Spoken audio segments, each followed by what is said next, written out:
국민들을 위해서 어떻게 봉사할지 그런 방법은 좀 천천히 해임하고 나서 한번 생각해 보겠습니다.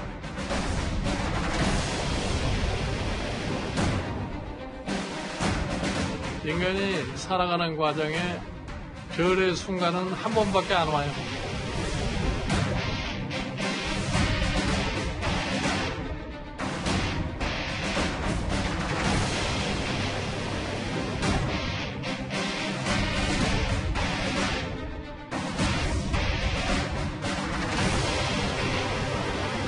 적합한 사람이 없으면 그 사람을 선택할 수도 있는 거지, 못 되고.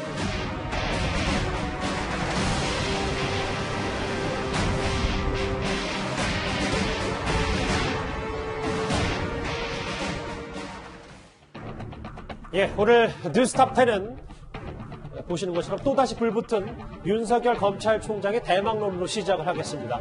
오늘 국민의힘 김종인 비대위원장이 한 라디오 인터뷰에서요, 윤 총장을 향해 별의 순간이 다가온 것 같다는 말을 했습니다. 그 속뜻이 참 궁금합니다. 시작은 김종인 위원장의 목소리로 해보겠습니다. 인간이 살아가는 과정에 별의 순간은 한 번밖에 안 와요. 그 별의 순간을 제대로 포착하느냐에 따라서 자기가 인생에 국가를 위해서 크게 기여할 수도 있고 못할 수도 있고 그래요. 이제 그거는 본인 스스로가 결심을 할 거니까 내가 뭐 그거에 대해서 구체적으로 얘기는 안 해요. 사람이 살아가는 순간에 별의 순간은 한 번밖에 오지 않는다. 이현정 의원님. 네. 본격적인 얘기를 지금부터 쭉 해볼 텐데 일단 김종인 비대위원장이 별의 순간이란 말을 자주 쓰는 편입니까? 어떻게 봐요? 네, 뭐 예전에도 아마 정운찬 전 총리가 그때 뭐 대선 후보 할 때도 그때도 뭐 별의 순간이 있었다라는 이야기를 했었고요. 어허. 아마 이제 김종인 위원장의 별의 순간이란 말을 좀 해석을 해보면 별은 이 행성과 달리 스스로 빛을 내고 있지 않습니까? 그러니까 우리 태양도 이제 별이죠. 따지고 보면. 그런 면에서 본다면 어떤 면에서 보면 스스로가 어떤 대권 의지라든지 어떤 천운이라든지 이런 것들이 어떤 이제 인생에 단 한 번 온다는 거거든요. 그렇죠. 그 기회, 즉 천운의 기회를 지금 어떤 면 결단을 잡아야 된다라는 것이고 아마 이제 예전에도 이제 안철수 전 대표도 한 번 그런 게 왔었는데 본인이 놓쳤다는 거고요. 정운찬 전 총리도 마찬가지고. 그리고 오늘 이제 김종인 위원장이 이야기한 건 뭐냐면 결국 윤석열 총장에게 이제 별의 순간이 다가오고 있다는 겁니다. 예. 그건 뭐냐면 윤 총장이 이제 어떤 면에서 보면 대권을 향해서 본인이 결단해야 될 순간 또 어떤 면에서 보면 하늘이 어떤 면에서 내려준 그런 순간 이런 것들이 다가오고 있기 때문에 이제 본인이 서서히 결정을 해야 될 시기라는 것을 이제 김종인 위원장이 이야기를 한 것 같아요. 예. 그건 뭐냐면 결국은 내년에 이제 대선이 이제 3월 달에 치러지지 않습니까? 그렇다고 한다면 올해 7월 달인 윤석열 총장의 임기가 끝이거든요. 근데 그때는 너무 늦다는 겁니다. 그런 면에서 본다면 아마 윤 총장도 곧 이제 별의 순간, 즉 결단의 순간이 이제 오지 않는가 아마 그런 뜻에서 한 이야기 같습니다. 시적인 내용이니까 제가 한번 읽어볼게요. 별의 순간을 제대로 포착하느냐에 따라 국가를 위해 크게 기여할 수도 못할 수도 있다. 이준석 의원님. 그러니까 정치 인문 결단을 촉구했다. 대선에 출마해라. 라는 공식적인 조언입니까? 실제로 윤석열 총장이 정치에 참여할지는 모르겠으나 참여한다고 했을 때 여러 가지 모델이 있을 겁니다. 결국 국민의힘에 들어와서 하는 경우도 있고요. 아니면 또 과거에 안철수 대표가 처음에 정치 입문했을 했던 것처럼 제3지대를 형성하려고 할 가능성도 있습니다. 거기서 김종인 위원장이 말하는 별의 순간이라는 거는 지금이 야당으로 들어와가지고 역할할 수 있는 적기라는 이야기입니다. 왜냐하면 지금 이제 사실 윤석열 총장 입장에서는 7월까지가 임기인데요.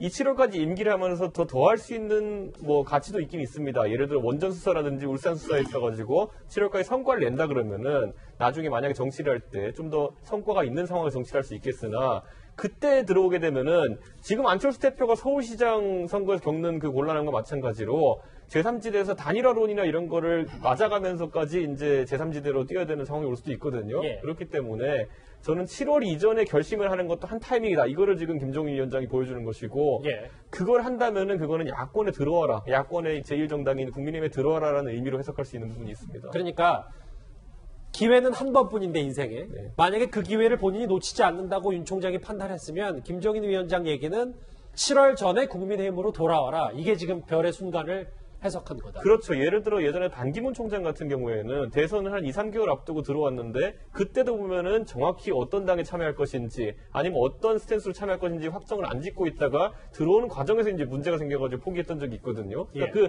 별의 순간을 잡기 위해서는 시점과 더불어 가지고 어떤 형태로 참여할지에 대해 가지고 정확한 판단이 서야 된다는 얘기를 한 것 같습니다. 알겠습니다. 다른 사람도 아니라 제1야당의 대표의 언급이기 때문에요. 정치권도 꽤 주목할 수밖에 없습니다. 지난해 국회에서 있었던 윤석열 총장의 발언을 한번 다시 들어봐야 할 것 같습니다. 지금 언론에서는 대통령 후보로 여론조사까지 되고 있거든요. 임기 마치고 나서 정치하시는 말은 우리 사회와 국민들을 위해서 어떻게 봉사할지 그런 방법은 좀 천천히 퇴임하고 나서 한번 생각해 보겠습니다. 방법에는 네. 들어가니까. 그래서 그거는 뭐 제가 지금 말씀드리기 어렵습니다. 참 많이 들었던 목소리인데 오늘 또 새롭게 보이기까지 하네요. 서정욱 변호사님. 예.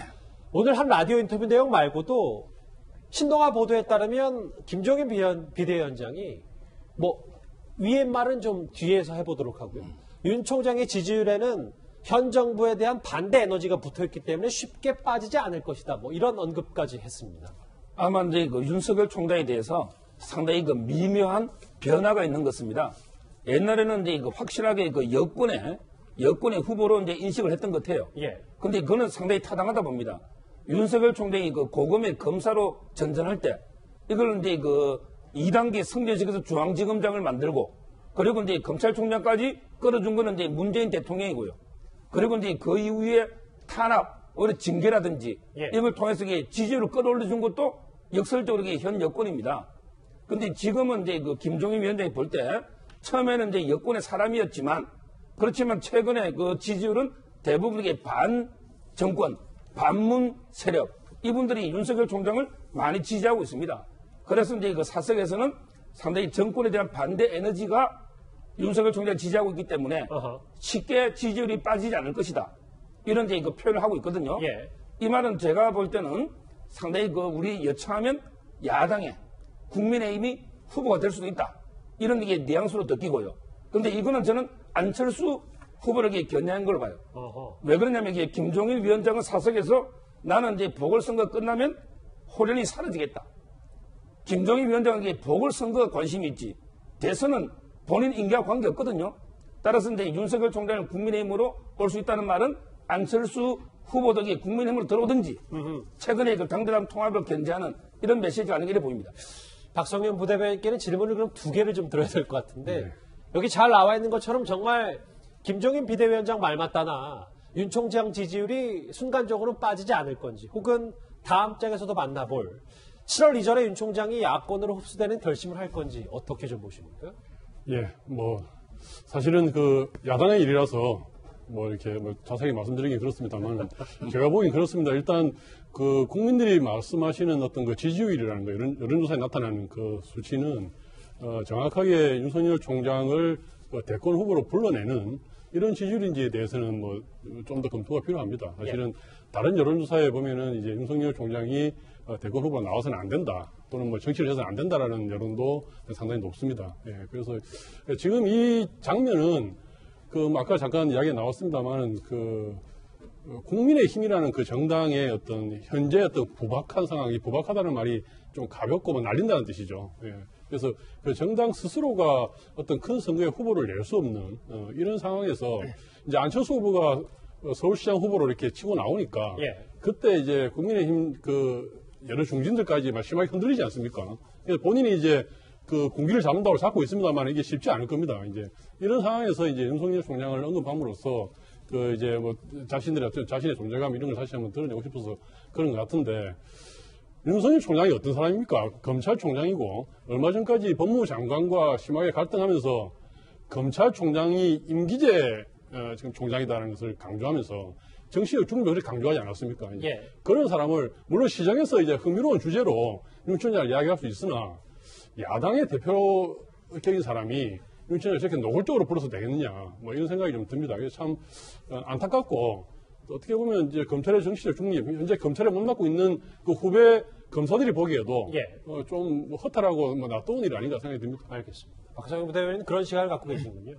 그런데요, 김종인 비대위원장이 윤 총장을 언급할 때마다 따라다니는 얘기 하나가 있습니다. 바로 윤석열 총장의 부친인 윤기중 연세대 명예교수와 김종인 비대위원장의 인연입니다. 그래서 이런 보도가 좀 나오고 있긴 한데, 이현정 의원님, 네. 두 사람 간에 아버지와 김종인 비대위원장 어떤 좀 인연이 있는 겁니까? 그러니까 김종인 위원장은 재정학을 전공을 했습니다. 그래서 이제 독일 유학 끝나고 난 다음에 돌아와서 서강대학교 이제 경제학과 교수로 재임 중이었어요. 그리고 이제 윤석열 총장의 아버님인 윤기중 명예교수는 통계학을 전공하신 분입니다. 연세대 이제 교수로, 경제학 교수로 있었거든요. 아하. 그때 이제 두 분이 자주 뵀다고 그래요. 제가 개인적으로 김종인 위원장 물어보니까 두 분하고는 그래도 꽤 교류를 하고, 특히 또 윤기중 교수가 그 학생들한테 물어보면 굉장히 깐깐한 교수라고 이야기를 해요. 그 어쩌면 윤 총장이 아마 아버님을 뭐 많이 닮았다는 이야기를 하는데, 아마 이제 통계학이라는 것하고 재정학이라는 것하고는 상당히 좀 어떤 연관성이 좀 있거든요. 그래서 아마 두 분이서 굉장히 대화가 잘 됐다는 이야기가 있습니다. 그러니까 윤 총장이 사실은 어떤 면에서 보면 이번에 이렇게 뜨기 이전에도 사실은 두 사람 간의 어떤 관계가 설정이 돼 있었고, 또 윤 총장 알고 있었기 때문에 아마 이제 지금 상황에서 윤 총장에게 별의 순간이라고 이야기한 것도 사실 어떤 면에서 보면 지금 윤기중 교수와의 예전의 관계 속에서 쭉 봤던 상황에서 아마 그런 판단을 하신 게 아닌가, 그런 생각이 듭니다. 아예 남 같은 존재는 아니니까, 윤 그렇습니다. 총장이. 그래서 김종인 비대위원장이 이런 말을 했을 것이다. 이준석 의원님, 바뀔 다음 화면을 볼 텐데 왜 이게 좀 주목이 되냐면, 여기 지금 오늘 정치 원로들 많이 나오는데, 임여준 전 장관은 윤 총장이 학렬로 3,000벌이라고 하더라고요. 윤 총장의 아버지인 윤기중 연대 명예교수를 몇 번 뵌 일이 있고, 다음 장을 보겠습니다. 원래 제가 짚어볼 내용은 이겁니다.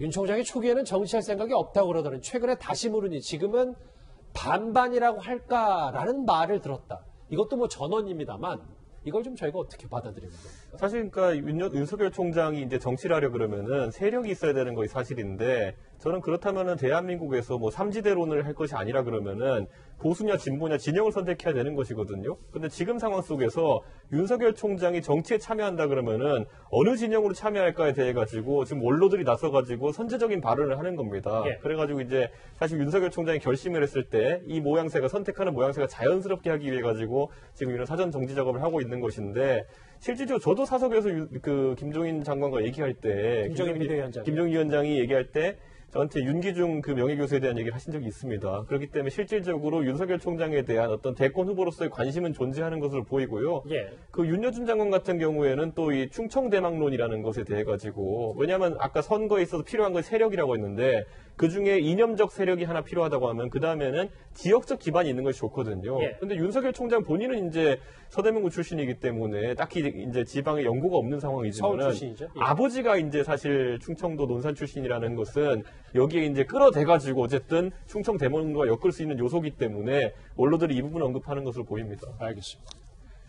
글쎄, 뭐 윤여준 전 장관, 김종인 비대위원장, 윤 총장 관련 발언들을 최근에 좀 많이 쏟아내고 있습니다. 그런데요, 김종인 비대위원장의 말은 여기서 끝나지는 않습니다. 윤 총장이 대선 후보, 그런데 여권의 대선 후보가 될 수 있다는 언급까지 했습니다. 제3의 후보를 고른다는 얘기도 있어요. 그동안의 실적을 놓고 보니까 내세울 수 있는 사람들로서는 별로 자신이 없어 보이는 거지. 여권 내부에 지금 갈등 속에 있는 거지. 그 사람이 야권 사람이라고 생각할 수가 없잖아. 찾다가 가장 적합한 사람이 없으면 그 사람을 선택할 수도 있는 거지. 뭐 못할 거 뭐 있어. 그러면 서정학 변호사님, 제가 좀 헷갈려서 그러는데, 김종인 비대위원장의 이 말, 여권의 대선 후보가 될 수 있다. 아직도 여권 사람인데 이걸 저희는 어떻게 받아들여야 됩니까? 제가 보기에 진심으로 하는 말 같진 않아요. 왜냐하면 이게 김종인 위원장이 정치 구단입니다. 정말. 근데 이분이 과연 현 상황을 읽으면서 윤석열 총장이 여권의 후보가 된다? 저는 이제 그 진심이라기보다는요, 지금 이제 그 야권, 특히 국민의힘에는 후보가 없어요. 보통 이제 소위 3강 이낙연, 이재명, 윤석열, 이분들이 다 당바뀌고, 그 밑에 이제 중위권에 보면 홍준표 대표나 안철수, 이런 분들이 전부 국민의힘이 아닙니다. 따라서 이제 그 국민의힘이 상당히 대권 주자가 거의 없는 상황에서 만약에 윤석열 총장을 야권의 대표 주자로 이렇게 인정해버리는 순간에 당이 상당히 흔들릴 수 있기 때문에 저는 이제 그런 견제용으로 여권 사람이다. 이렇게 의도적으로 표현한 거지, 진심으로 이게 여권 사랑으로 보는 건 아니다. 다만 이제 그 당을 추스르기 위해서 당의 사람들이 윤석열 쪽으로 급격히 쏠리는 이런 현상을 막기 위해서 의도적인 이게 발휘되지 저는 이래 봅니다. 그러니까 서 변호사 시각은 윤 총장에게 별의 순간이 왔다는 건 진심이고 예. 여권 대선 후보가 될 수 있다는 거는 약간의 전략이다 뭐 이렇게 보시는 겁니다. 그렇습니다. 알겠습니다. 김종인 비대위원장이 그러면서 뭐 앞서 아까 안철수 대표 얘기가 잠깐 나왔었는데 2011년에 안 대표는 별의 순간을 놓쳤다. 아마 최근에 안철수 대표와 있었던 여러 가지 만남에서도 뭐 이런 걸 본인은 좀 염두에 뒀다? 뭐 이렇게 해석이 가능한 겁니까? 글쎄요. 그런데 사실 윤 총장의 지지율이 급격히 오른 건 작년 내내 윤 총장에게 십자포화를 쏟아부었던 추미애 장관과 민주당의 역할도 무시할 수는 없을 겁니다. 과거 영상을 좀 보겠습니다. 하나를 물으면은 10개를 답을 합니다. 우리는 지금 7분을 가지고 하는데 이게 도대체 누가 누구를 국감하는지 모를 지경이에요. 그게 윤석열식 수사입니다. 총장님이 관심 두는 사건은 무한대의 수사. 총장 잠깐 들어보세요. 총장님 자세를 똑바로 해주세요. 윤석열 정의는 너무나도 윤석열 사람은 어려움이 일으킬 때 선택적 정의를 김종인 비대위원장, 제1야당의 대표가 얘기한 거기 때문에 여론조사 추이도 좀 봐야 될 것 같아서 실제로 가장 최근에 윤 총장이 가장 높게 나왔던 오차범위 밖에 30%를 넘긴 이런 지지율도 있고요. 다음 장도 좀 보겠습니까? 이게 5% 이상의 인물들 5명만 저희가 추린 거고요. 다음 장을 좀 보면 여기에는 또 윤석열 총장이 이재명 지사, 이낙연 대표에 이어서 또 오차범위 내니기 다음에 3위에 있고 이 지지율이 김종인 비대위원장이 봤을 때는 야권의 시각으로 봤을 때는 별로 그렇게 15% 이상은 흔들릴 공산이 없다 뭐 이렇게 보는 것 같습니다. 그러니까 이제 선거 전문가들이 이렇게 보면요. 여론조사의 지지율이라는 게 어떤 면에서 탄탄하냐 아니면 굉장히 어떤 면에서 한 방에 어떤 갈 수가 있는 지지도냐 이런 것들을 이제 평가하는 것인데 그거는 주로 어떤 여러 가지 요인이 있을 겁니다. 그 사람이 가지고 있는 정치적인 어떤 권력 의지나 그 다음에 지역적 기반 그 다음에 당이라는 역시 우리나라 같은 경우는 여전히 양당이 굉장히 어떤 면에서 보면 전체를 다 장악하고 있지 않습니까? 당의 지원이라든지 이런 것들이 이제 겸비가 됐을 때 저 지지율이 저는 진짜 지지율이다 이렇게 이야기를 할 수 있을 것 같아요. 근데 지금 나오는 여론조사는 제가 볼 때는 윤 총장이 그동안 이제 어떤 정의로운 검사 또 어떤 무슨 불의와 타협하지 않는 것들 그거에 대한 이제 하나의 검찰총장으로서 이제 가지고 있는 어떤 그런 이제 지지도라고 볼 수가 있는 거거든요. 예. 또 이게 정치권에 갔을 때는 또 다른 문제입니다. 아시겠지만 반기문 유엔 사무총장이 뉴욕에 계실 때는 지지율이 굉장히 높았어요. 그렇죠. 근데 도착하는 순간부터 집중적인 공격을 받으면 지지율이 뚝뚝뚝 떨어졌습니다. 고은 총리도 마찬가지고 이회창 전 총리도 마찬가지고 이게 정치의 영역에 들어오면 정말 아주 잔인한 검증의 시간이 있는 거예요. 근데 문제는 그 검증의 시간을 견뎌내고 어떻게 다시 부활할 수 있느냐. 바로 그 가능성이 대권 후보로서의 가능성이거든요. 그러니까 그렇기 때문에 아까 이준석 위원장이 이야기했지만 만약에 윤석열 총장이 이제 그 야인이 됐을 경우에 이게 어떤 면에서 보면 여러 가지 공격이 있을 겁니다. 대권 후보로서. 그럼 아마 지지율이 주춤할 겁니다. 떨어질 겁니다. 예. 근데 이것이 반등하느냐 할 수 있느냐의 이 판단은 결국은 윤 총장이 조직적 기반과 지역적 기반 이런 것들을 가지고 있느냐 없느냐에 달려 있거든요. 아하. 그런 면에서 본다면 지금의 여론조사는 윤 총장에 대한 하나의 선호도 조사고 예. 실질적인 대선 후보 탄탄한 여론조사는 검찰총장 자리를 뗐을 때 아하. 그때 잔인한 검증을 거치고 난 다음에 얼마만큼의 지지도가 나오느냐 그게 진짜 지지도일 겁니다. 잔인한 검증. 그래서 당에 기반이 있는 게 낫다는 게 김종인 비대위원장 얘기입니다. 그렇습니다. 예. 제가 여기 그 12월 달에 한 달 동안 여론조사 16개인가 제가 보니까요. 예. 7개 ARS 있잖아요. 이거는 이제 7개 전부 윤석열 총장이 1등이에요. 그리고 이제 전화 면접이 조금이라도 들어간 거는 이재명 지사가 전부 1등입니다. 이거는 이제 어떻게 보느냐. ARS는 이제 그 전화 면접과 달리 샤이 보수층이 있거든요. 전화 면접은. 따라서 이제 그 샤이 보수층들이 상당히 ARS로는 지지하고 있다. 전화 면접은 아니더라도 예. 이렇게 평가하고. 그 다음에 그 ARS는 끝까지 듣고 응답하는 거는 상당히 고관심층, 정치에 관심이 많은 이런 분들이 응답하거든요. 따라서 상당히 그 정치에 관심이 많은 층이 윤석열 총장을 지지하고 있기 때문에 예. 제가 보기에 섣불리 허물어질 일순간에 허물어질 지지율이 아니다. 상당히 탄탄한 지지율이다. 이런 봅니다. 알겠습니다. 박성현 부대변인. 이 얘기를 좀 정리를 좀 해볼까요? 윤건영 의원이 검찰 기관의 수장이 공직을 하다가 곧바로 경선에 뛰어들어서 후보가 된다는 건 쉽지 않은 일이다. 본인이 결단하는 것만이 검찰을 살리는 길이라고 생각하고 있다. 본인과 검찰. 이건 무슨 의미입니까? 예, 일단 뭐 그 앞부분은 그 윤석열 총장이 뭐 어떻든 간에 이제 문재인 정부에서 고속 승진하고 검찰총장까지 임명된 사람인데 이 사람이 이제 그 법무부와 이렇게 나를 세우고 또 이제 뭐 야권의 대권 후보로 이렇게 거론되는 상황 자체가 굉장히 불편하고 정확하게 말하면 좀 가소로운 일이죠. 예, 그래서 가소롭다. 예, 그 말이 그게 뭐 이렇게 하찮게 본다는 것이 아니고 예. 여당에서 임명한 검찰총장이 야권의 대권 후보로 거론되는 것 자체가 그 뭐 좀 무서운 일 아닙니까? 예, 이제 그렇게 봐지는 것이고. 예. 또 하나는 그 이제 그런 의미에서 지금 윤석열 총장이 검찰총장으로 있는데 지금 계속해서 대권 후보로 이렇게 좀 이야기가 되고 뭐 이 상황 자체는 정말 정상적인 상황이 아니다. 뭐 이렇게 생각을 하고요. 그다음에 국민의힘이 아무리 이렇게 뭐 불임 정당이고 뭐 부박한 정당이라고 하지만 그 뭐 대표가 노골적으로 이렇게 검찰총장을 띄우고 러브콜을 보내고 이런 모습은 정말 좀 보기 안 좋은 것이고 아마 국민들 보기에도 이제 우리 언론이나 뭐 지식인들이나 뭐 이런 거 이제 공로를 만들어가는 사람들이 그런 거는 이제 다가올 선거가 있지 않습니까? 선거에 엄정한 그 중립과 관리 이런 것도 누가 또 해야 되겠습니까? 이제 그런 부분도 있기 때문에 좀 이렇게 조심해서 이야기해야 될 상황이 아닌가 생각하고 있습니다. 앞서 저희 불임 정당이라는 단어를 쓰셨는데 그것보다는 자체적으로 후보를 낼 수 없는 정당 이렇게 저희가 한번 순화해 보겠습니다. 예, 맞습니다. 예. 이 소식 여기까지고요. 이 별의 순간, 인생의 단 한 번뿐인 별의 순간을 윤 총장이 맞이하고 있다는 김종인 비대위원장의 말로 오늘 뉴스탑10 시작을 했습니다. 다음 주제 본격적으로 이 얘기로 넘어가 보도록 하겠습니다.